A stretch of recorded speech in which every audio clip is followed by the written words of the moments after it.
WhatsApp guys, welcome back once again. आज की कहानी का नाम है 6 Days 7 Night। ये कहानी है रूबी नाम की लड़की की, जो कि एक मैगजीन कंपनी में पिछले 3 सालों से काम कर रही है। पर आज उसके बॉस सभी से कुछ नाखुश हैं, क्योंकि कंपनी का काफ़ी दिनों से लॉस चल रहा है। इसलिए वो रूबी को कुछ और न्यूज़ लाने के लिए कहते हैं। इसी दौरान उसे एक बुके मिलता है जिसे रूबी के बॉयफ्रेंड मैक्सी ने भेजा था, जिसमें उसे लिखा था कि आज रात उसने उसके लिए एक सरप्राइज प्लान किया है, इसलिए वो फौरन उसके बताए हुए रेस्टोरेंट में आ जाए। अब रात होती है, दोनों मिलते हैं, जिसके बाद वो उसे बताता है कि मैंने हमारी 3rd एनिवर्सरी के लिए एक आइलैंड पर डिनर बुक किया है। जिसे सुनकर वो काफ़ी खुश भी होती है, क्योंकि कई दिनों से वो दोनों साथ में कहीं बाहर नहीं गए थे। इसलिए वो दोनों बहुत ही एक्साइटेड हो जाते हैं। नेक्स्ट डे वो ट्रिप के लिए निकल जाते हैं और एक प्लेन भी बुक करते हैं जो उन्हें उस आइलैंड तक ले जाएगा। लेकिन रूबी उस प्लेन को देखकर कहती है कि क्या ये सच में हमें आइलैंड तक पहुंचा देगा। तो पायलट फिलिप्स उसे बताता है कि आइलैंड तो छोड़ दो, ये तो तुम्हें चांद तक भी ले जा सकता है अगर तुम चलना चाहो तो। इसके बाद एक और लड़की प्लेन में आकर बैठ जाती है और फिर सारे लोग उड़ जाते हैं। कुछ समय के बाद प्लेन उसी आइलैंड पर लैंड होता है जहाँ पे पहले ही काफ़ी लोग मौजूद थे, जो कि अपनी क्वालिटी टाइम स्पेंड कर रहे थे। उसी में ये दोनों भी शामिल हो जाते हैं। अब रात के टाइम मैक्सी उसे बताता है कि हमारी 3rd एनिवर्सरी पूरी हो चुकी है, लेकिन आज मैं तुम्हें शादी के लिए प्रपोज करना चाहता हूँ। वो हाँ भी कर देती है और फिर वो कुछ शैंपेन लेने के लिए चला जाता है। उसी दौरान रूबी के पास फिलिप्स आता है, जो उस प्लेन का पायलट था, और उसे कहता है कि तुम्हें नहीं लगता कि यहाँ पे आने वाले लोग बहुत ही बोरिंग होते हैं, अब तुम खुद ही देख लो। ऐसे ही करते करते वो उससे फ्लर्ट करना शुरू कर देता है, लेकिन तभी वहाँ मैक्सी आ जाता है और उसे वहाँ से ले जाता है। लेकिन इन सब बातों से रूबी को कुछ खास फर्क नहीं पड़ता। अब अगले दिन रूबी के पास उसकी बॉस का कॉल आता है, जो उसे बताती है कि तुम्हें अपनी छुट्टी को कैंसिल करना पड़ेगा। फिलहाल इस समय के लिए तुम्हें एक आइलैंड पर जाना पड़ेगा। तो वो कहती है कि मैम, मुझे अभी यहाँ पर आए हुए 2 दिन हुए हैं, ऐसे कैसे मैं यहाँ से चली जाऊँ, आप प्लीज़ किसी और को मेरी जगह भेज दीजिए। लेकिन बॉस उसे लालच देते हैं और कहते हैं कि इससे तुम्हारा प्रमोशन भी हो सकता है अगर तुम्हारा काम अच्छा रहा तो। रूबी को लालच आ जाता है और वो फिलिप्स के पास जाती है और उससे पूछती है कि क्या तुम मुझे एक दूसरे आइलैंड पर ले जा सकते हो। लेकिन वो मना कर देता है, पर वो भी उसे पैसों का लालच देती है, जिससे कि वो मान जाता है। वो एक कहावत है ना कि दुनिया में ज़ुबानें तो बहुत हैं, लेकिन हर ज़ुबान में पैसा बोलता है। कहानी आगे बढ़ती है और ये बात मैक्सी को पता चलती है, तो वो उसे गुस्सा हो जाता है और कहता है कि मैंने तुम्हें 2 दिन पहले ही प्रपोज करा था शादी के लिए, और आज ही तुम मुझे छोड़कर यहाँ से जा रही हो। तब वो उसे समझाती है कि ये बस कुछ ही दिनों की बात है, उसके बाद मैं लौट कर आ जाऊंगी और फिर हम खूब एंजॉय करेंगे। अब वो निकल जाते हैं। फिलिप्स अपने प्लेन को सही करता है, लेकिन जब वो उसे फिर से देखती है तो वही सवाल करती है कि क्या ये हमें वहाँ तक पहुँचा पाएगा।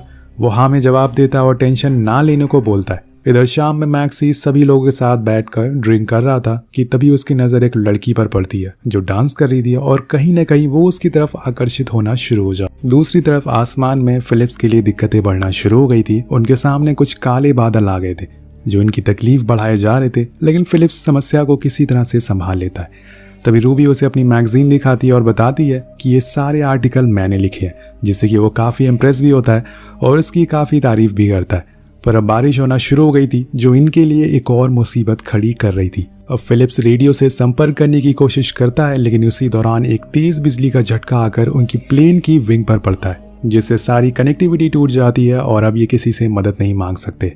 उधर रूबी की हालत ठीक नहीं थी। ऐसी हालत में उसको घबराहट होना शुरू हो जाती है, जिस वजह से वो कुछ मेडिसिन लेने लगती है, जो कि उसके लिए खतरनाक हो गई थी, क्योंकि उसने ओवरडोज कर लिया था और इस वजह से उसका होश में रह पाना मुश्किल हो चुका था। इस बात पर फिलिप को बहुत गुस्सा आता है। एक तो पहले से वो बहुत परेशान है, ऊपर से इसने अपने होश खो दिया है। अब सारी परेशानी फिलिप्स के ऊपर ही आ गई थी। वो फैसला करता है कि अब हमें वापस रिजॉर्ट लौट जाना चाहिए, लेकिन ये इतना आसान नहीं है, क्योंकि इनके पास अब इतना फ्यूल ही नहीं बचा है। और इसी पल उन्हें पास में एक छोटा सा आइलैंड दिखाई देता है।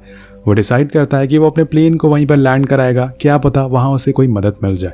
अब वो धीरे धीरे करके नीचे जाने लगता है, लेकिन उसे इस बात का अंदाज़ा नहीं था कि उस आइलैंड पर पेड़ भी मौजूद है, जो कि उसे दिखाई नहीं देते, और वो सीधा जाकर उसे टकरा जाता है। अब यहाँ प्लेन क्रैश हो जाता है। कुछ समय के बाद जब सुबह उठती है तो वो देखते हैं कि प्लेन की हालत बहुत ही ख़राब हो चुकी है। पर तभी रूबी को होश आता है। वो फिलिप्स से पूछती है कि क्या तुम इस प्लेन को ठीक कर सकते हो, और वो ना में जवाब देता है। तब वो अपने फ़ोन को ढूंढती है, लेकिन उसमें तो नेटवर्क ही नहीं आ रहे थे, क्योंकि इस जगह पर फंसे हैं वहाँ टावर इनसे मीलों दूर है। यहाँ किसी इंसान का नामो निशान तक नहीं था। ऐसे में बस 2 ही चीज़ ये कर सकते हैं। पहला काम ये कि इन्हें जल्दी से जाकर हेल्प का साइन बनाना होगा, दूसरा अपने लिए एक शेल्टर ढूंढना होगा, क्योंकि ऐसे खुले में अगर ये ज़्यादा देर रहेंगे तो किसी जानवर का शिकार हो सकते हैं। फिलिप सारे ज़रूरतों के सामान को बाहर निकाल कर रख देता है, जिसमें से कुछ खाने पीने का भी सामान था। इसके बाद वो रूबी को बताता है कि आखिर कल रात क्या हुआ था, कैसे वो लोग यहाँ पर आ गए, और अगर उनकी मदद के लिए यहाँ पर कोई नहीं आया तो उनके लिए यहाँ से बाहर निकलना इतना आसान नहीं होगा।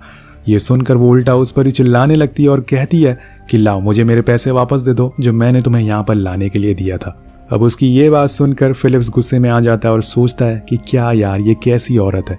अब रूबी प्लेन के अंदर जाती है जहाँ पर उसे एक लाइफ बोट दिखती है। फिलिप्स उसे कहता है कि तुम जो सोच रही हो बिल्कुल गलत है, क्योंकि इतने बड़े समुंदर को सिर्फ एक लाइफ बोट से पार कर पाना नामुमकिन है, लेकिन अगर तुम ऐसा करने का सोच लिया है तो तुम जा सकती हो। वहीं दूसरी तरफ हम देखते हैं कि मैक्सी के पास रूबी के बॉस का कॉल आता है, जो उसे पूछती है कि रूबी अभी अपनी डेस्टिनेशन पर क्यों नहीं पहुंची। वो उसे कहता है कि वो तो कल ही यहाँ से निकल चुकी है, लेकिन अब यहाँ मैक्सी को उसकी फिक्र होने लगी थी, इसलिए वो जाकर एंजेलिना से मिलता है, जो कि फिलिप्स की गर्लफ्रेंड थी। वो दोनों ही होटल वाले से बात करते हैं ताकि वो कोई रेस्क्यू टीम को यहाँ बुला सके।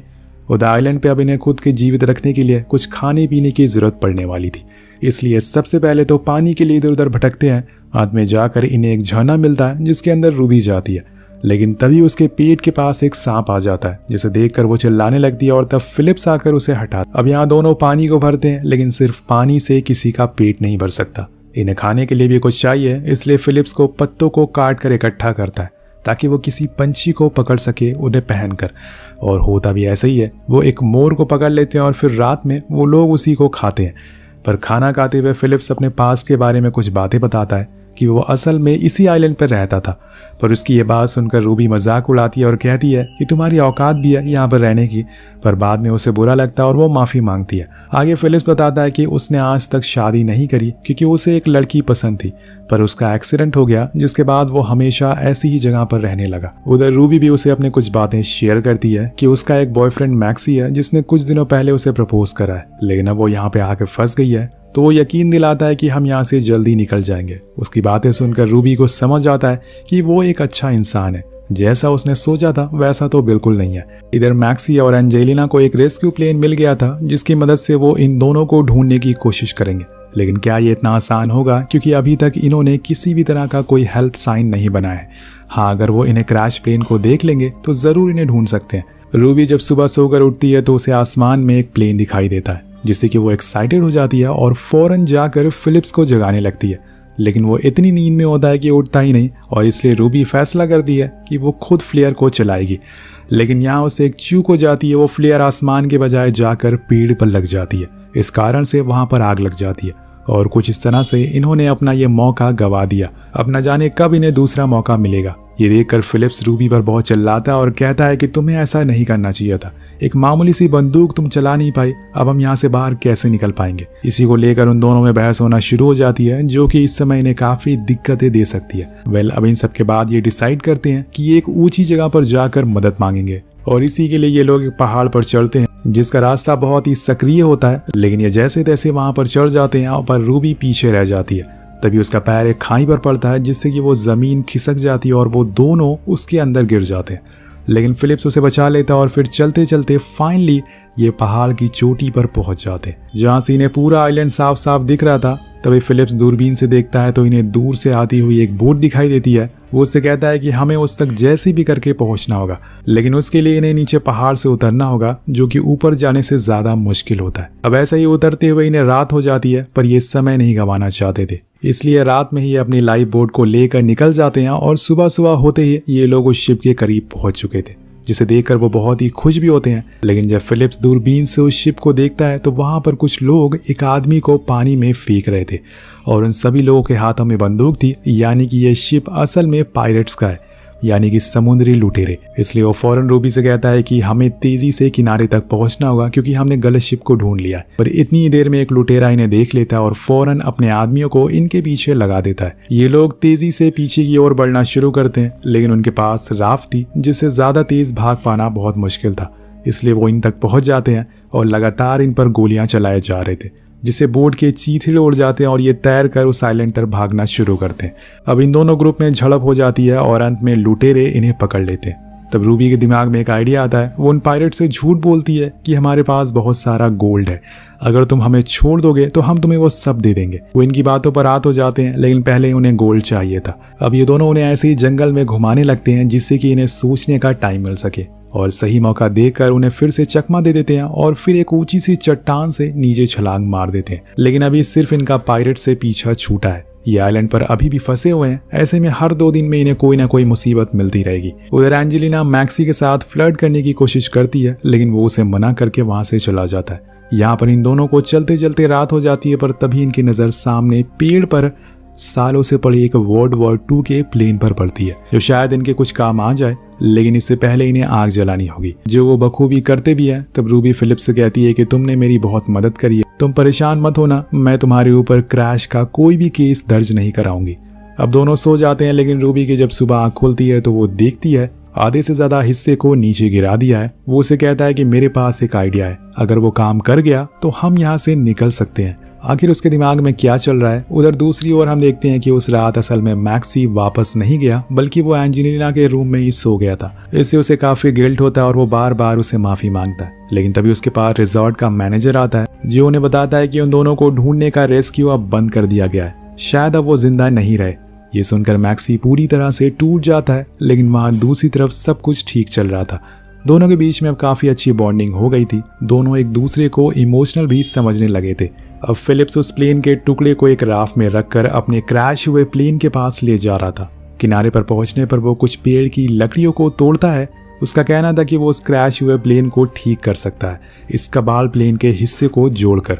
ये दोनों सबसे पहले तो कुछ लकड़ियों को इकट्ठा करते हैं और फिर उन्हें प्लेन में रखी रस्सियों से बांध देते हैं। दरअसल इनके प्लेन का नीचे वाला हिस्सा क्रैश हो चुका था, जिससे कि इन्हें वापस से टेक ऑफ करने में दिक्कत हो रही थी। फिलिप्स पूरी लगन के साथ काम करता है और जल्दी जल्दी उन रस्सियों को बांध देता है, और आखिर में उस टूटे हुए पुराने प्लेन के हिस्से को नीचे बांध देता है, ताकि ये पानी के ऊपर से टेक ऑफ कर सके। अब वो टेक ऑफ करने लगते हैं, लेकिन तभी वो पायरेट शिप दोबारा आ जाता है और वो लोग इनके ऊपर लगातार हमला करना शुरू कर देते हैं, जिसकी वजह से फिलिप्स भी घायल हो जाता है। रूबी भागते हुए उसके पास जाती है और उसे वापस से जंगल के अंदर जाने को कहती है, लेकिन उनके पास यही मौका है, वरना वो करीब आकर इनके पूरे प्लेन को बर्बाद कर देंगे। इसलिए फिलिप्स घायल अवस्था में प्लेन पर चढ़ता है और उसे टेक ऑफ करने की तैयारी करता है, लेकिन वो इन पर अभी भी लगातार गोलियां चला रहे थे, जिससे बचने के लिए इन्हें जल्दी से ऊपर जाना होगा।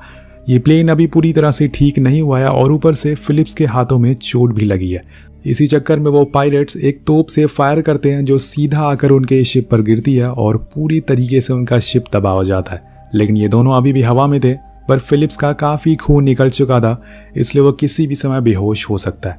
वो रूबी को प्लेन चलाने को कुछ रूल्स बताता है, ताकि उसके बाद वो प्लेन को चला सके, लेकिन कोई इतनी जल्दी कैसे सीख सकता है। इतनी देर में फिलिप्स बेहोश हो जाता है और दूसरी तरफ हम देखते हैं कि आइलैंड पर लोगों को अब यकीन हो चुका है कि वो दोनों मर गए, इसलिए उन्होंने उनके लिए एक शोक सभा रखी है। सभी बहुत ही मायूस थे, खासकर मैक्सी। लेकिन तभी आसमान में उन्हें फिलिप्स का प्लेन दिखाई देता है, जिसे रूबी उड़ा रही थी। लेकिन जब वो उसे लैंड कराती है तो उसकी बहुत ही बेकार लैंडिंग होती है। एक बात अच्छी होती है कि उसने दोनों की जान बचा ली थी। वो सही सलामत घर पहुंच चुके थे। अब फिलिप्स को फौरन हॉस्पिटल में एडमिट कराया जाता है। उधर रूम में मैक्सी रूबी को सब कुछ बता देता है कि कैसे वो और एंजेलिना एक दूसरे के बहुत करीब आ गए, लेकिन बाद में उसे बहुत पछतावा हुआ, इसलिए मैं तुमसे माफ़ी मांग रहा हूँ। इसके बाद वो फिलिप्स से मिलने के लिए हॉस्पिटल जाती है और उसका हाल चाल पूछती है। लेकिन यहाँ फिलिप्स को ये अच्छे से पता था कि रूबी उसे पसंद करने लगी है। अब वो दोनों इतना टाइम स्पेंड कर चुके थे। वो कहती है कि क्या हम अपने इस रिश्ते को फ्यूचर में भी ऐसा ही रख सकते हैं, लेकिन वो ये कहते हुए मना कर देता है कि उसे कोई और अच्छा लड़का मिल सकता है, वो तो बस एक मामूली सा आदमी है। इसलिए वो वहाँ से चली जाती है। अब एयरपोर्ट पर दोनों अपने फ्लाइट का वेट कर रहे थे, लेकिन रूबी के दिमाग में अभी भी फिलिप्स का ख्याल आ रहे थे। इसलिए फाइनली वो मैक्सी से बोल देती है कि वो शादी करने के लिए तैयार नहीं है, मुझे थोड़ा समय और चाहिए। और ये सुनकर मैक्सी गुस्सा हो जाता है और वो गुस्से में गलती से बोल देता है, ऐसे तो मैं भी एंजेलिना को पसंद करता हूँ, लेकिन मैंने उसे तुम्हारे लिए छोड़ दिया ना। मतलब दोनों किसी और को पसंद करते हैं, लेकिन शादी किसी और से करना चाहते हैं। उधर फिलिप्स एयरपोर्ट पर पहुंच जाता है, क्योंकि उसने सोच लिया था कि अब उसे रूबी के साथ ही रहना है। वो रनवे पर दौड़ती है और एक फ्लाइट को देखता है। उसे लगता है कि शायद रूबी इसके अंदर है, लेकिन वो उसमें नहीं थी, बल्कि वो पीछे वाली फ्लाइट से उतर रही थी। उसने मैक्सी के साथ जाने से मना कर दिया था। तभी वो देखती है कि उसके पीछे फिलिप्स खड़ा है। वो भागते हुए जाकर उसे गले से लगा लेती है और अपने प्यार का इजहार करती है, जो फिलिप्स एक्सेप्ट भी कर लेता है। इसके बाद दोनों वापस उसी आइलैंड पर जाते हैं। ये कहानी देखकर आपको एक चीज़ का पता तो चल गया होगा, अगर आप किसी को जानना चाहते हैं, उसे परखना चाहते हैं, तो उसके साथ किसी सफ़र पर निकल जाइए। वापस आते समय आपको सारे सवालों के जवाब मिल जाएंगे। इसी के साथ ये कहानी यहीं ख़त्म हो जाती है। तो आपको कैसी लगी ये कहानी नीचे कमेंट करके ज़रूर बताएगा। मिलते हैं आपसे अगली वीडियो में। Thank you so much watching. Peace out.